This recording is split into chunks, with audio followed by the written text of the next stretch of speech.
একক সিদ্ধান্তে ইন্টারনেটটা বন্ধ করে দেওয়া হয়েছিল, যেটা পরবর্তী তখন আমরা অনেক কিছু বলতেও পারিনি, স্বাধীনতা সেইভাবে ছিল না। তাই আলহামদুলিল্লাহ এখন তো আমরা অনেক কিছু সাহস করে বলতে পারি নতুন সরকারের জন্য। প্রথমত হচ্ছে কি, দেশের বাইরে থেকে যে ইন্টারনেট ব্যান্ডউইথটা আসে সাবমেরিন কেবলের মাধ্যমে, তো সাবমেরিন কেবলের মাধ্যমে আমাদের দুইটা সাবমেরিন কেবল অপারেটর একটা, কিন্তু দুইটা সাবমেরিন কেবল, একটা ল্যান্ডিং স্টেশন হচ্ছিল গিয়ে কক্সবাজারে CME-4, আর দ্বিতীয়টা হচ্ছিল গিয়ে কুয়াকাটাতে CME-5, যেটা অপারেটর হচ্ছিল গিয়ে BSCCL, Bangladesh submarine cable company limited.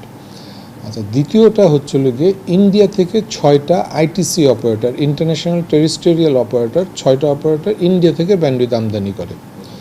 এনাদের কাজ হচ্ছিল গিয়ে IIG, 36টা IIG-কে ইন্টারনেট গেটওয়ে অপারেটর যারা, ওনাদেরকে ব্যান্ডউইথটা প্রদান করে থাকে।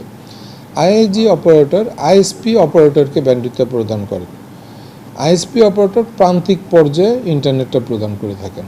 আচ্ছা, এই যে ডিস্ট্রিবিউশনটা হচ্ছে, এই ডিস্ট্রিবিউশনের প্রথম থেকে শেষ পর্যন্ত ভ্যালু চেনে NTTN অপারেটর জড়িত।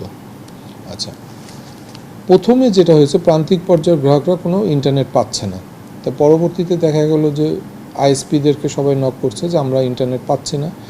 ISP অপারেটরও ব্যান্ডউইথ পাচ্ছে না। কোথা থেকে পাচ্ছে না? ইন্টারনেট গেটওয়ে অপারেটরদের থেকে ব্যান্ডউইথ পাচ্ছে না। তখন আমাদের কাছে নক করা হলো, আমরাও তখন ব্যান্ডউইথ পাচ্ছি না। তা আমরা ব্যান্ডউইথ পাচ্ছি না কার কাছ থেকে? ITC অপারেটর এবং BSCCL সাবমেরিন কেবল অপারেটরের কাছ থেকে।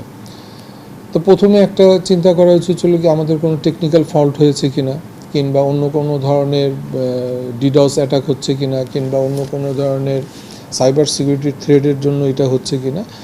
তা আমরা মোটামুটি প্রথম 30 মিনিট 10 মিনিটের মতন অন্ধকারেই ছিলাম। তারপরে আমরা জানতে পারলাম যে আমাদের আপস্ট্রিম BSCCL এবং ITC অপারেটর ব্যান্ডউইথটা টোটালি শাটডাউন করে দিয়েছে। আচ্ছা, ওনাদের সাথে কল সেন্টার থেকে যোগাযোগ করা হলো যে ব্যান্ডউইথ আমরা পাচ্ছি না, কারণটা কি? ওনারাও তখন সঠিকভাবে বলতে পারলো না। তা আমরা মোটামুটি ইন্ডাস্ট্রিতে যেটা জানতে পেরেছি, অথেন্টিকেটেড আনঅথেন্টিকেটেড বিভিন্ন সোর্সের মাধ্যমে, যেটা সরকারের নির্দেশনায় ইন্টারনেটটা একবারে গোড়া থেকে শাটডাউন করে দেওয়া হয়েছে। সেই জন্য দেখা গেছে কোনো IIG অপারেটর নির্দিষ্টভাবে কিছু বলতে পারেনি তারা ব্যান্ডউইথ পাচ্ছে কি পাচ্ছে না, কারণ আমাদেরকে সরকারিভাবে কিন্তু কোনো লিখিত ভাবে দেয়া হয় নাই যে ইন্টারনেটটা বন্ধ করো, কিংবা আপস্ট্রিম অপারেটর আমাদেরকে মেল কমিউনিকেশন করে নেই যে আমরা তোমাদের সার্কিটটা বন্ধ করছি, টোটালি শাটডাউন। এবং কবে নাগাদ এটা অন হতে পারে, আদৌ এটা অন হবে কি না, সেই ধরনের কোনো ইনফরমেশন দেয় নেই।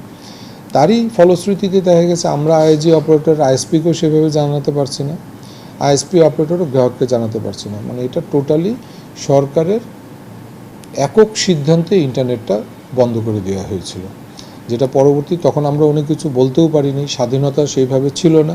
তাই আলহামদুলিল্লাহ এখন তো আমরা অনেক কিছু সাহস করে বলতে পারি নতুন সরকারের জন্য। এটা একক সিদ্ধান্তে ইন্টারনেটটা বন্ধ করা হয়েছে।